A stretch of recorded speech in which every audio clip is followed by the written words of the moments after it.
Previously on Foundation Season 1. Harry seldom creates psychohistory and takes Gale Dornick as his apprentice.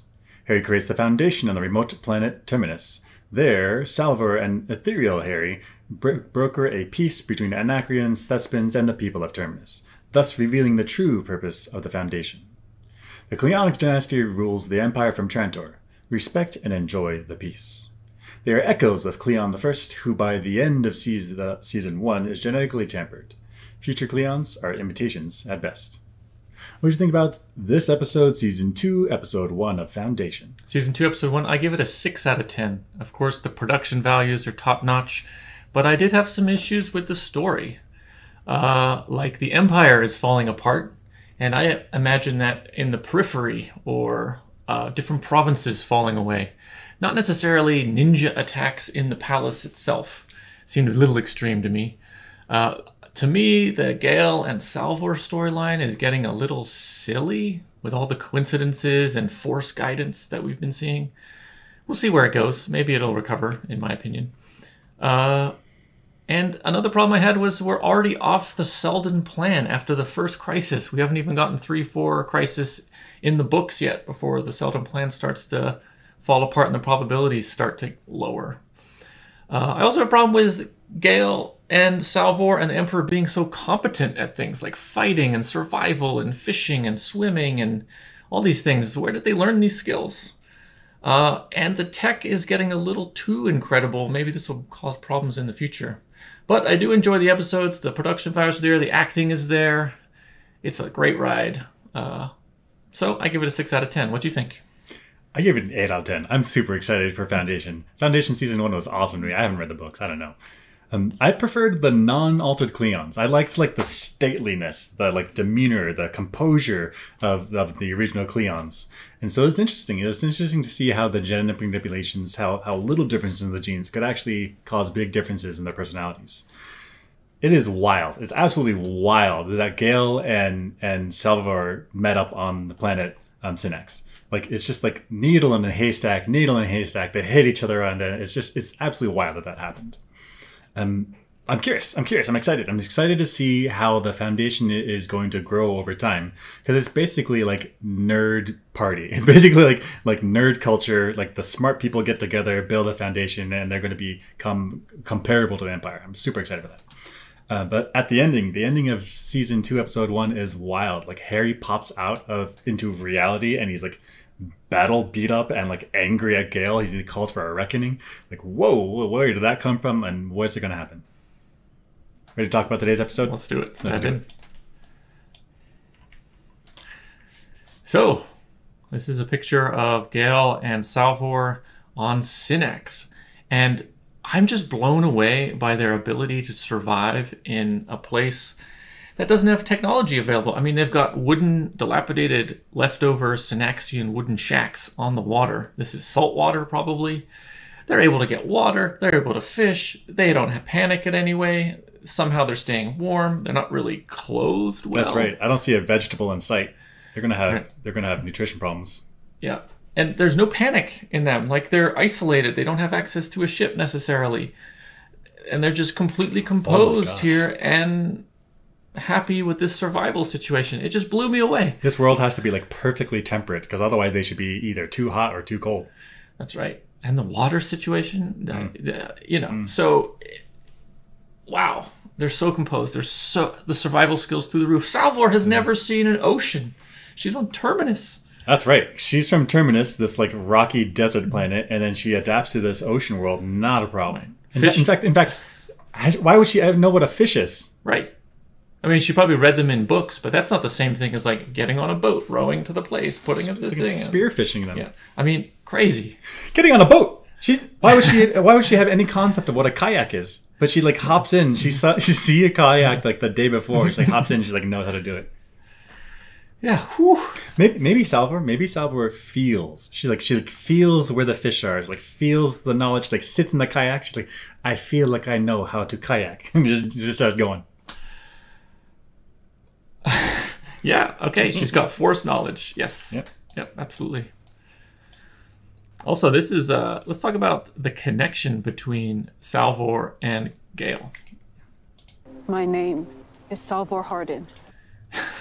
So Gale's sitting there, and this woman is like, my name is Salvor Hardin.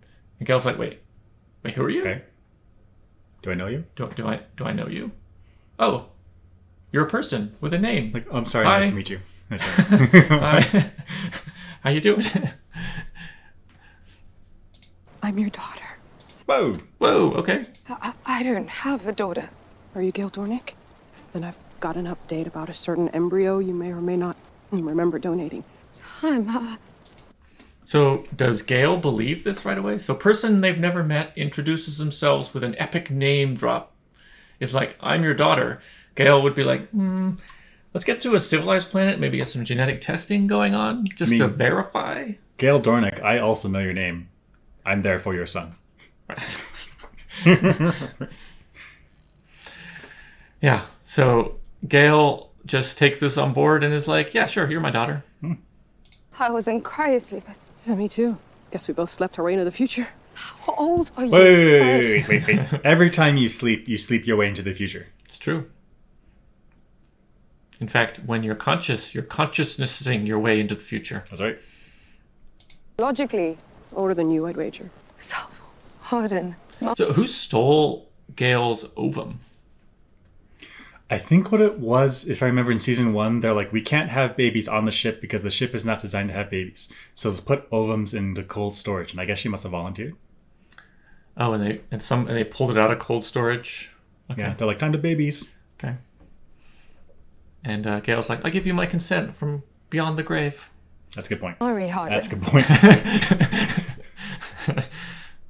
Mari Hardin. Carried me. Raised me. But I was always yours, I think. I sort of know things. Okay. What was her name? The Mari Hardin. Hardin? Yeah. She carried her, raised her, was with her for 30 years of life. But Gale, you're my mother. Like, brutal takedown of Mary's contribution to Salvor Hardin's life. Damn. That's right.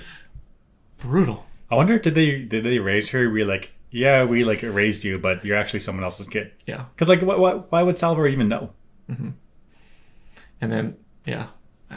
I mean, I guess we're saying that because they share genetic information, that they have a connection across space and time. Sure. Okay. Where's my mother right now? I know. I actually do know where your mother is right now. Okay, yeah, that's true.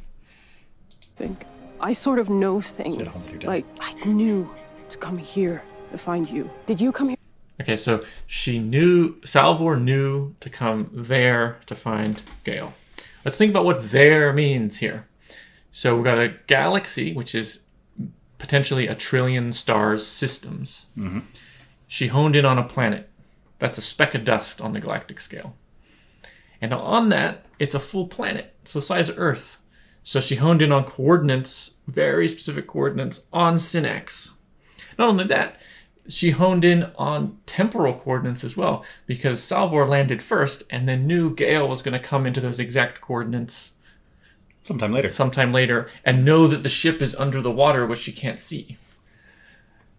Amazing coincidence. Amazing. Absolutely amazing. I mean... And all without like phones. Like try to call your friend and be like, hey, let's hang out at this bar at this time, and like without phone coordination. Like it's so challenging. Right. It's like I feel she's gonna be here, but not just I feel she's gonna be in this very specific location in space and time. Like extremely specific. Incredible. Here to find me. Maybe you heard a voice calling you, or... No, I'm sorry. Let's start over. Maybe there seems to be some like guiding force between them that's ethereal across the universe. That's right. The Galactic Empire with a guiding force. Sounds familiar. Okay, naked fight. Let's watch the naked emperor take on palace ninjas.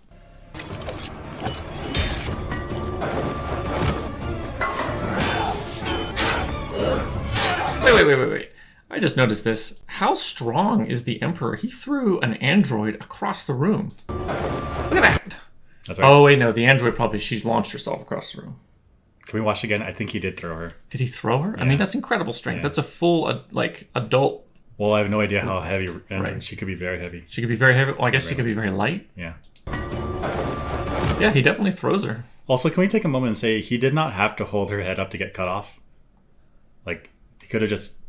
Like, he's on top of her, and he rolls her over on top, and her gets her head cut off. But, like, he could have just rolled over next to her, and they would have been both laying down. I thought they were doing a sex position change, and that was why she was vulnerable. Was he defending himself? I think he sees the reflection of the ninjas, and then he rolls over and rolls her up. But like he could have just rolled himself over, and then they would have been both face up. No, I didn't. I don't think that's in this clip here. It just starts with her getting her head sliced. Maybe he does know that her consciousness is decentralized, so he knows. But why? Why do that, dude? I mean, he is Empire. He's Empire.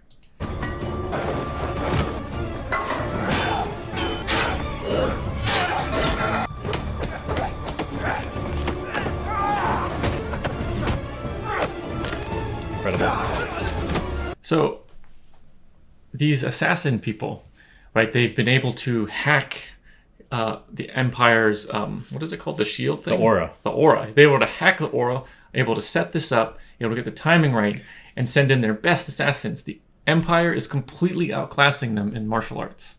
Insane. His skill level is huge. Oh yeah. Think you can breach my aura?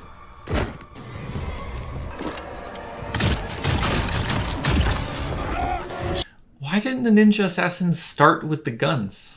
That's right. Why come in with knives? You can shoot from a distance. They didn't bring like a net. A net? Yeah, a net. This is like a... Oh, sorry. A net as in like a physical net, not like a net like a person. Mm-hmm. Yeah. That's like an old-timey Roman Empire thing. You throw a net at someone, they get all tangled up. Right, and then you can just do whatever. Okay. Yep. Why start with the knives? It's, going for the in-close kill. I mean, why don't they just throw a bomb in here? Right? That's right, blow up the whole building. Yeah, sure, right? Sure.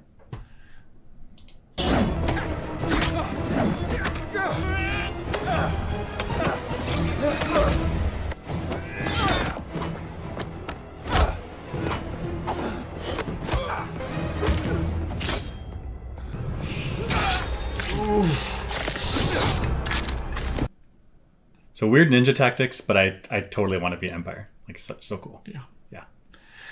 And the avenue by which he's going to use these martial arts is pretty small because, you know, he rules a galactic empire. He's not ruling it with his biceps.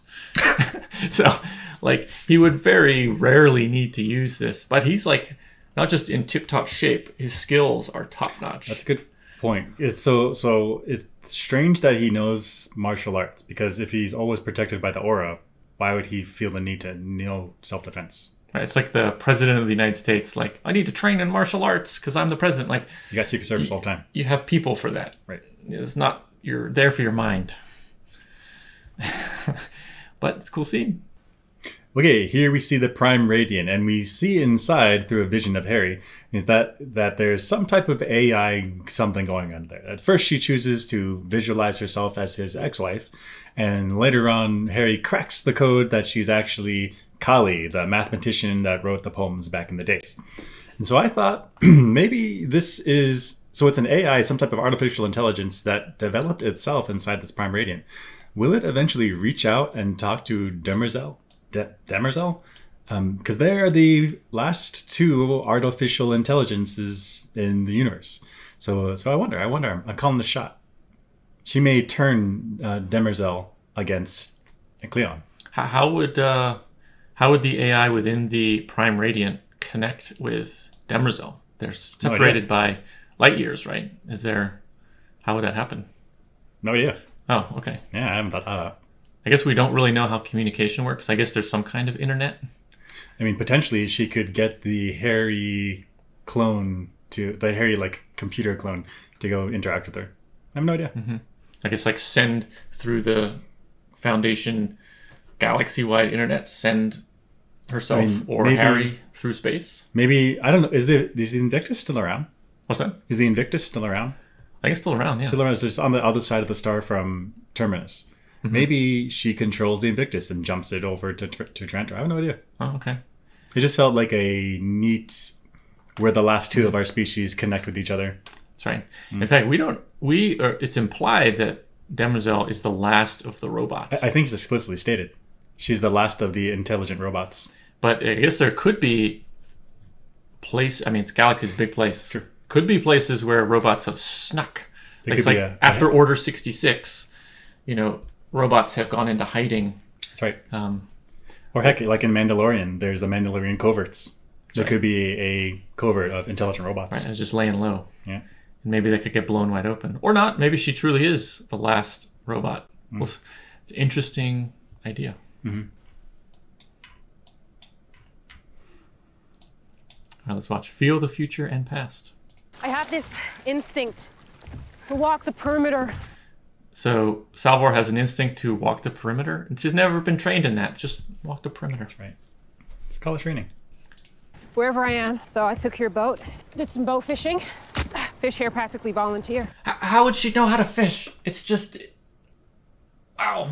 And it's bow fishing, so it's really a different skill than like real fishing. Mm-hmm. But I guess she just had a feeling of where to throw it. I guess that's the feeling guided her hand to the fish. Close her eyes, feel. Ooh. Also, she killed them one at a time. This wasn't a double kill, right? No idea, maybe. No way, double kill. Maybe. Fish here practically volunteer. I'm sorry. I panicked. I have dreams sometimes about things that will happen. You dreamt the future? I think I can feel the future. Okay, so this feeling the future, it must be more than you and I feel the future, in the sense like our brain is already sort of predicting and anticipating. We sort of feel what could happen tomorrow, within a week, and within 6 months. Yeah, a hunch. It's a prediction, it's a hunch, but we're not guaranteeing that's going to happen. So when she says feel the future, it's got to be more than that. It's got to be an actual, like, in a year, this event is happening for sure. That's right. Because she's a mathematician, and I would expect her to use the mathematician languages of like prediction, a hunch, or intuition. But to say that she feels something, it's a much stronger statement. Yeah. Of like, I don't know how to explain my idea. I just feel like it is going to be true. Right. And I guess over time, if that's confirmed again and again and again, she's now a prophet. That's right. That's funny, because I have dreams about the past. Your past. I guess we have... So that's that mother-daughter connection again, where Salvor Hardin is somehow dreaming Gale's memories. Weird. That's weird. have that in common. Both sleep like So reading the same thing. Right. Nothing in common then, except for that, I guess. And then Gale's like, we're not connected at all. Don't worry about it.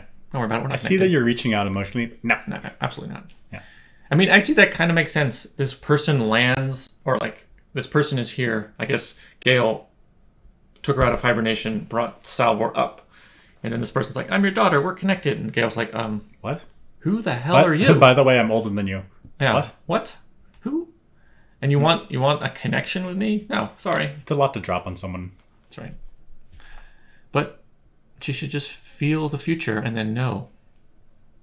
That's right. She didn't feel the future that this would happen. That's right. I guess it's selective.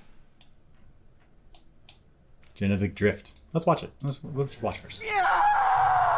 What are you doing to him? Empire refused anesthesia. Not a chance I'd let these butchers put me to sleep, risk them decanting another me. For all I know, they were in on the attack. For all I know, you were. You can't possibly think I could have done this. The alliance, the marriage, you hate! Am I done? Yes, Empire. Help me up. Somebody give me a damn blasted robe so my manhood isn't flapping around. So this was a cool scene because it's a substantial departure to the persona that the previous Cleons had, where they're very like demure and statuesque, and they would like be very calm and stately, and then just handle business. Whereas this version of Cleon now has an earring and different hair, which means he's showing like his personalization, his own fashion, his own sense of person. And then also he does this smirky stuff, these like comedic stuff, these like kind of loose cannon-y stuff. And so this was very interesting in that yeah, we're looking at altered Cleon clones. All right, so we're thinking this is the genetic drift is drifting into their demeanor and behavior. And instead of being the stoic, handle business emperor keeping the galaxy's peace together, he's now loose cannon. Right. Making jokes, talking about manhood dangling all over the place. Like, this is serious business. This is the Empire. What if the Empire could have survived for 1,000,000 years if Cleon had the right genetics to had the right like stateliness to deal with people's problems? But by doing this genetic attack, the terrorists were actually the ones that toppled the Empire. Is it confirmed that the genetic attack was done by terrorists or rebels of some kind? I think so. It's confirmed. By those, yeah, the rebels that attacked and changed the DNA of the brother Day in the first season. They also changed the DNA of Cleon the First. That's right. But it's confirmed that it was them. It wasn't. It's not some subterfuge from like coming from within the palace or something. If it was, then it would have been going through Demerzel. Demerzel's the one that's in season 1. She says it. We are getting some vibes of maybe Demerzel is behind maybe some of this. Maybe not. That's true. There is a bit of friction between Demerzel and the Cleons from time to time. And the avenue, perhaps, is that she is supposed to defend Cleon's dynasty, and if they genetically drift enough, they are no longer defined as Cleons. They're really Cleons. And it's ready to kill them. Yeah. So, which coupled with the idea that maybe the AI could reach out with Demerzel, she could be the avenue by which Cleons fall. Maybe. Could be interesting. See what happens in the season. Yeah. So, we're already off course. So this kind of pissed me off. Harry has made these predictions about the trajectory of the galaxy using psychohistory, and yet he might be a quack. Let's take a look. See this node? That was the first crisis, the one you helped solve. Now we're advancing through time until today. The second crisis, right on our doorstep. We survived the first one. Only because of you. It was supposed to be me solving it, but I wasn't there, and the thing is, this one's even bigger than the last crisis. Watch. The blue line was the trajectory mankind was supposed to follow. So, Harry came up with this beautiful psychohistory mathematics, which predicted the trajectory of humanity in the galaxy, and he put the foundation on the periphery to guide the galaxy along the blue path. And yet in Crisis 1, we're off. So Harry's psychohistory might be quackery, that he wasn't able to predict anything. We're already off on the first crisis. Right. You know, we're already off course. It was dependent on a particular individual, Gale, being the guiding force there, which now that she wasn't there, the fact that psychohistory is not supposed to depend on any one individual, well, that's thrown out the window. So maybe Harry Seldon was saying all these grand things when testifying, you know, on Trantor, but it was all fake. It wasn't real. That's right. So Harry testifies that no individual person is critical. But you can't predict individual actions, but you can predict the moving of the herd as a whole. But at the same time, in his theory, he requires specific people to behave specific ways, otherwise things are derailed. That sounds like he's double talking. He's saying two things. Yeah, so he looks like he's not able to predict anything, and it does depend on individuals, and even specific important events like finding the Invictus, which that's a precipice. With if that goes one way or the other, everything's gone. So Harry, psychohistory might be bunk. Doesn't this picture suggest that blue line is the way we want to go, right? Yeah. Red line is bad. Red line's bad. So that suggests that first crisis, didn't we fail it? And we're already on the bad track? Failed it. Bad track. And there's also no way that like these nodes never branch back to the blue path. There's no option to get back to the good path. Right, so these, maybe now that I'm looking at this, maybe the alternate paths are suppressed visually. Okay. And it can only be a node really if there's additional branches. Otherwise it's not by definition a node. It cannot really be an important node. It's just be another point on the string. In fact, as this picture draws it, you could just go through all the problems one by one. There's no option. Yeah. Like there is no option for succeed or fail. You just do it. So maybe for each one of these nodes, the branches are suppressed visually, but if they turned on the branches on the prime radiant, it would show the branches. That must be, right? And the prime radiant is like, hey, look at all these bad options. Just the string of bad options. Absolutely, yeah. Follow the future Harry had accounted for. The red line is what's actually happened since the last crisis. That's where we really are. The plan's veering off course? Yes, this one. Call it the third crisis. It's a turning. Can you imagine third planning, crisis. like, I'm going to drive to Georgia and immediately, like, I'm in Washington. I'm off course. Just, like, I got this grand plan about how things work. Just immediately you're off. Yeah. Crisis 1, off course. Of course. Point. If it isn't handled, then there's crisis 4, 5, 1,000. If we don't start preparing for it. Isn't her thing that she does prime numbers? That's right. 4, 5, 1,000. She could have picked a prime number. She could have picked several prime numbers. Is 1,001 a prime number? I don't know. 1001. Could be. It I might don't know. be. There It are might be. rules for that I had to learn for the Jerry and then promptly forgot. Either way, she could have picked any random number. She chose not to pick prime. Yeah, what's going on with Gail? going on with Did Gail? she wake up from her sleep correctly? I don't know. Maybe not. Maybe not. She's altered. She's been altered. Now, the Age of Darkness Harry predicted gets longer. How long? So long that it... Wait, the age of darkness that Harry predicted gets longer, but his predictions are bunk. Who That's cares? right. That's right. The future's wide open. That's right. Also, if you have a continuous, like, indefinite chain of crisis, isn't that kind of just normal life and okay?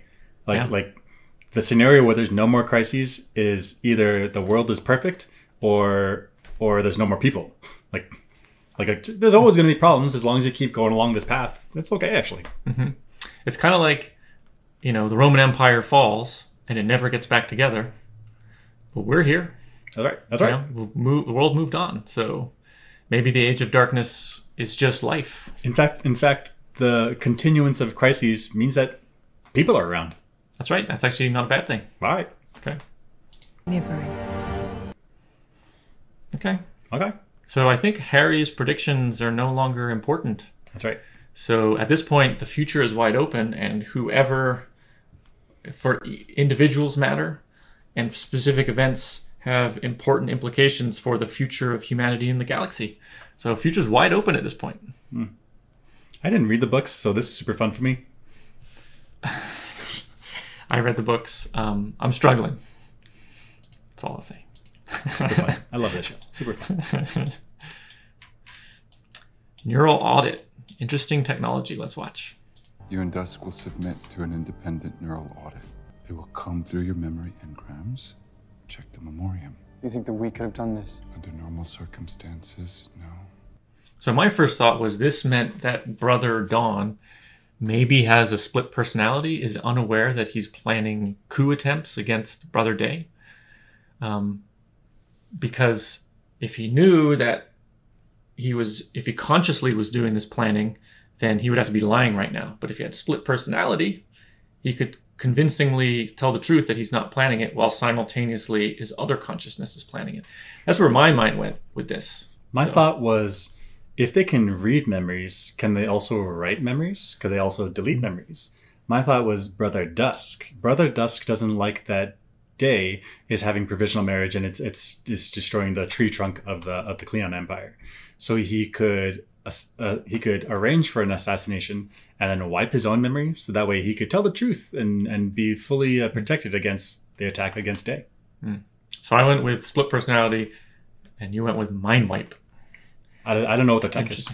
Well, I guess we were saying a neural audit, if the mind wipe didn't leave any residuals, pass.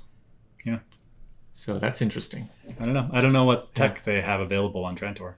Right, so this neural audit tech could be quite interesting as a storyline. Is it one of the brothers doing it? Is it Demerzel doing it? Is it just completely an outside force in the Empire? We'll see. The Rings of Trantor. So we see Rue and Sereth coming in from wherever planet they're from, and they talk about the rings. Let's watch. They had just started building these rings when I left Trantor. There were signs all over, describing them as a frill around the neck of a lizard. A symbol of strength and intimidation. Really? So my first thought is Rue is like maybe 40 tops. So how quickly were these rings built? Right, so I guess if she saw them when she was 10 years old, then she's now, say, 40. So we're talking 30 years-ish of construction. Let's push to the extreme. She was born the day that she left. It still means that these are at most 40 years. Is that consistent with how fast an empire can construct large projects? Seems reasonable to me. I mean, it is Empire. That's a good point. So I guess for us humans on Earth, it's hard for us to build stuff in space because we have to get stuff out to space. But for Empire, they lost the Star Bridge, but they do have big ships. They have big ships that could lift stuff like people and building equipment up to the space, and then they build their rings in space. And then I guess also, since they are Empire, they have a bunch of planets that they can call upon. And so then they're like, hey, all of our planets, like, give us stuff. Like, bring the supplies here and build this. Yeah. So, yeah, and it doesn't have to be piece by piece. It can all be, like... parallel processed. Exactly. And so I guess these rings could come up pretty quickly. I mean, it's a huge construction project, but to a caveman, us building a 747... or a pencil. Seems crazy. That's right. But maybe to us, building these rings on Trantor seems crazy. But for them, it's a big construction project, not a big deal. They are Empire. And I guess it's simpler than building a star bridge. Because here you just put them at whatever radius and spin them up. Whereas that star bridge, you have to have it needs to rotate with the planet, and that's challenging. I guess also we're saying, I'm just seeing this right now, there must be artificial gravity. Because otherwise the rings would be like spinning like this. Oh, I see what you're saying. The centrifugal force would be fake gravity. But here, they're spinning, the downward force is in the plane of rotation. Sorry, the downward force is perpendicular to the plane of rotation, which, interesting. That means some really advanced tech is going on here. But I guess that's consistent with they have gravity on their ships. So that's right. They got it somehow. And here I understood that lizards raise their frills when they're frightened. They're right to be afraid of you. Sareth has not seen Jurassic Park. The Dilophosaurus brings out the frills when it's ready to attack. That's wildly assumptive of her. That's right. She's seeing this as an overcompensation for weakness or perceived weakness of the Empire. But sometimes power is power. The ability to build this huge construction project is impressive. That's a good point. No matter what. That's a good point. So if they had to shoestring budget, just barely scraping by to make these rings happen, then yeah, you got it, and you got it real efficiently, you got it real cheap. But another way you could do it is just blast through it and be like, we're wasteful, we don't care, we got plenty of resources. That's right. There's also an implication that this queen is somehow not afraid of Empire. So it's more than sort of just a provincial queen. She's in charge of something more akin to the same order of magnitude as the Empire. Not afraid, and also not impressed. Yeah, interesting. So is Empire? So I think she's a part of the Empire, but maybe she's in charge of a big chunk that's kind of on the similar scale to what the Empire controls. I think that's the implication. Otherwise, she would be like what we saw in season 1 with the Anacreons and the Thespians, where they sort of bowed down to Empire's power. But here she's not. So the Anacreons and the Thespians, they have their egos, they have their wants, their desires, but if Empire says something, they fold. They fold, yeah. So we'll see how this plays out. Back on Synax, we have Gale and Salvor talking about the ship that's been under the water for 130 years. Let's listen. Your ship's been down there for years. There's coral growing on it. So they've got coral growing on the hull of the ship, maybe other things as well. Baker's tough. Bit of water damage and some pretty coral won't Got water damage. put her down for the count. And the hole in the hull? Got a hole in the hull, Imperial Patrol tagged her before I went into cryo. which means battle damage. If I could access a CPU, I could do a hard reboot and cycle an engine purge. The ship should just pop back up to the surface like a cork. Your ship's been... And it's working after 130 years. The battery's alive, even though they're touching water. Displays are working, everything is sealed, no degradation in the materials. So this tech is absurd. I mean, this is probably salt water, and we're talking a ship with battle damage, under the water, with biological things like coral and bacteria and who knows what else growing on it. A hole in the side is waterlogged. No problem. Displays work. You know, the engines work. It's fueled up. No seals are broken. I mean, there could be a giant octopus living in there. Yeah, that could be Good luck. Yeah. Good luck fighting that off. You know, I leave my car out for a week and the squirrels have chewed on the cables. That's a real story. That's a real story. So what? I mean, this has been under there for 150 years. No animals are gonna be like, "What's this? I can chew. I can what's this? I pull can this apart." I can set this up as my trap when things come by. Yeah. So the tech is this set off some alarm bells for me. It's like the tech is getting a little ridiculous. I see what you're saying. The tech can just do whatever it needs to do. Yeah. 130 years, no problem. Battle damage, no problem. Water, no problem. Salt water, no problem. Growth, algae, bacteria, coral, no problem. Like, okay. I mean, maybe Synax is a very inhospitable planet, but is at the same time hospitable to them. Well, yeah, that's right. Yes. We'll see if there's this kind of tech can solve problems. We'll see if this has implications for future episodes.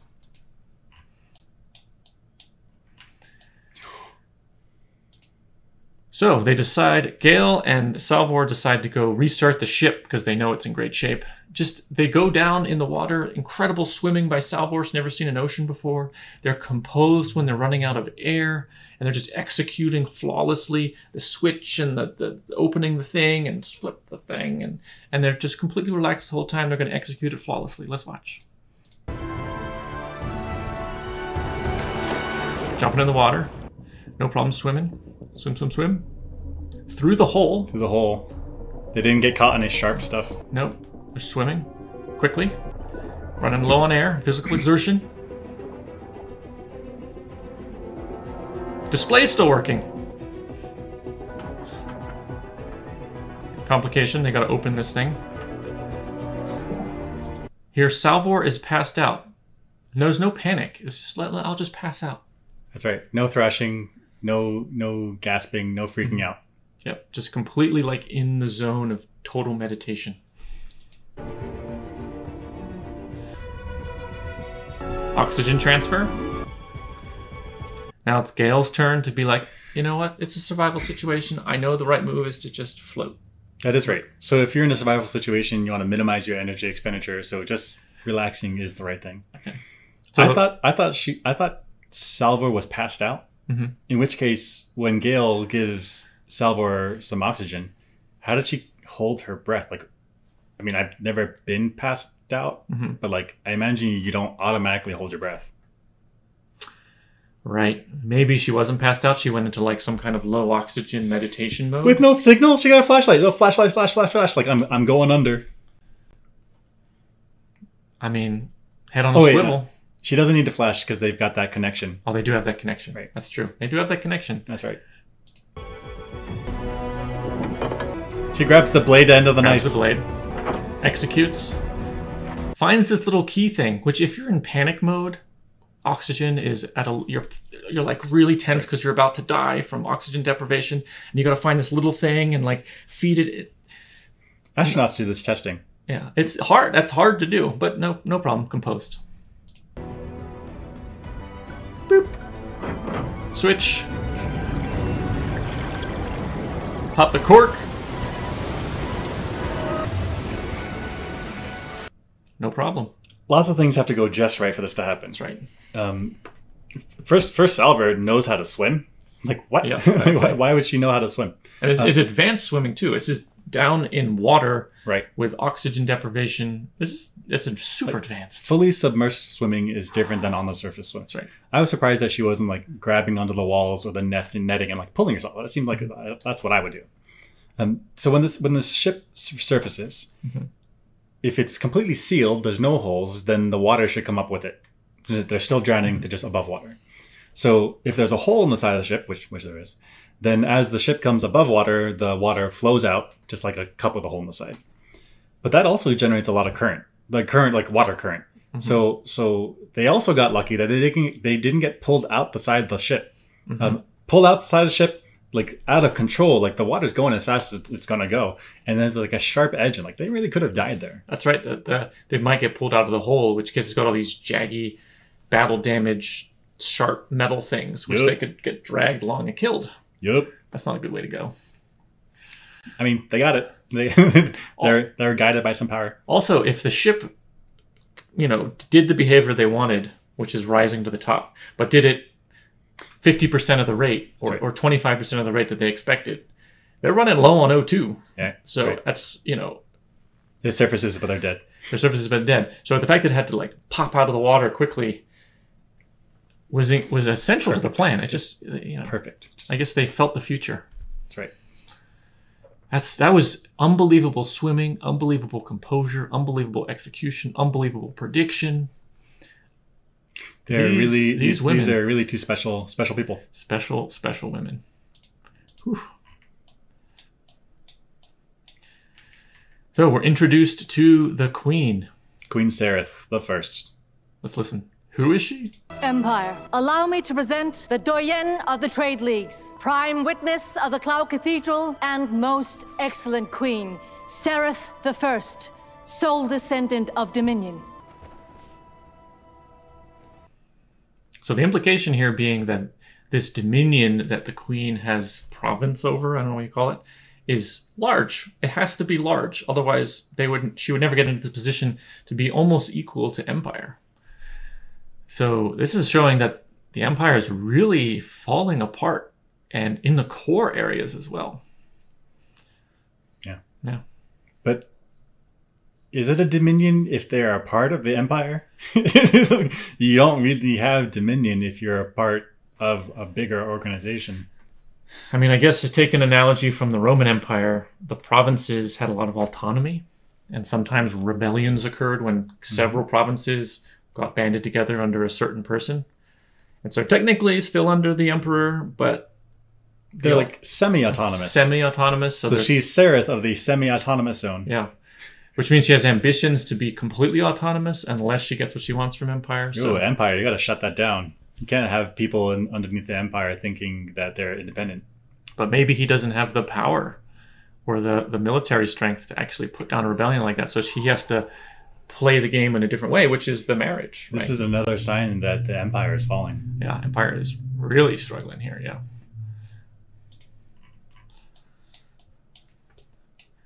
I really like this part. So it is Demerzel explaining what's going on with the Foundation for the past 100 so years, and they've been ignoring it. Let's watch. A body possessing Imperial nanites was recently recovered. It had been floating in space for over a century. So they found a body with Imperial nanites by happenstance, which has important implications for what's going on in the core. Let's continue. To investigate a comms buoy that had gone dark near Terminus. Commander Darwin was dispatched to the Outer Reach by your Ascendant Cleon the 12th. So it's dispatched by Cleon the 12th to go investigate the Foundation. We are now on Cleon, what number? 17? 17? 17. So it's quite a while. Allegedly, his ship was destroyed by a mega flare, which presumably destroyed all life in the system. So in Season 1, they set off the Invictus in some kind of fake out to make it look like a mega flare, which would sterilize some huge part of the outer rim. And then Empire totally forgot about it. And it worked. Was an unofficial inquest launched? No, the incident was contemporaneous with our discovery that the genetic dynasty had been corrupted. So the genetic dynasty was distracted. I mean, they say it like it's like a F up, but like at the same time, we're here in Trantor, we got big things. Like, who cares about this little speck of dust? Right. Like, whatever. Little speck.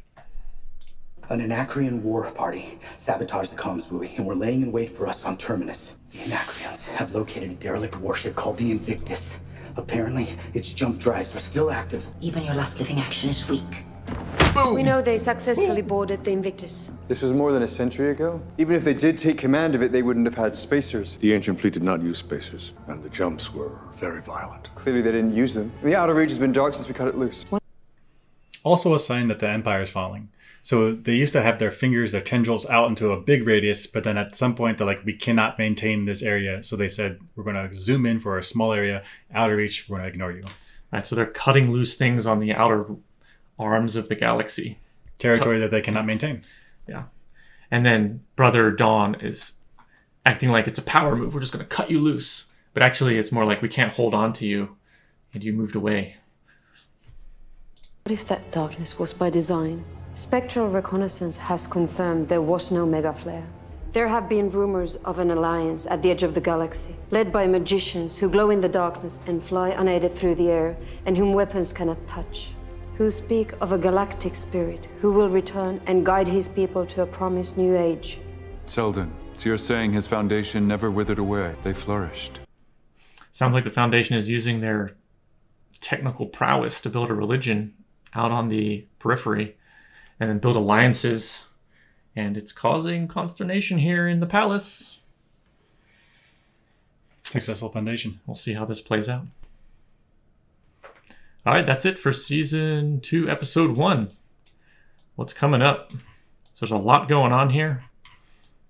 So, where do Gale and Salvor go from here? They're kind of stuck on Synax. They just popped their ship out of the water. Where are they going to go? Are they going to go to the Foundation? Are they going to go to Trantor? Are they going to go somewhere else? They still don't have a jump drive, right? Oh, they don't have a jump drive? Does her ship have a jump drive? I don't know. Oh, maybe it does. Because how did Salvor get there? I guess it was a slow ship, right? And they put themselves into cryo. Herself, right? Yeah. So then... Maybe they're going to freeze themselves again and send themselves somewhere. In another 100 years, they'll... Time jump. Yeah. Okay. Will the Empire attack the Foundation or hold off for a little bit? We'll see. Will the Prime Radiant contact Demerzel? Could be interesting. We'll see. Join us next time. Yeah, next time. Season 2, Episode 2.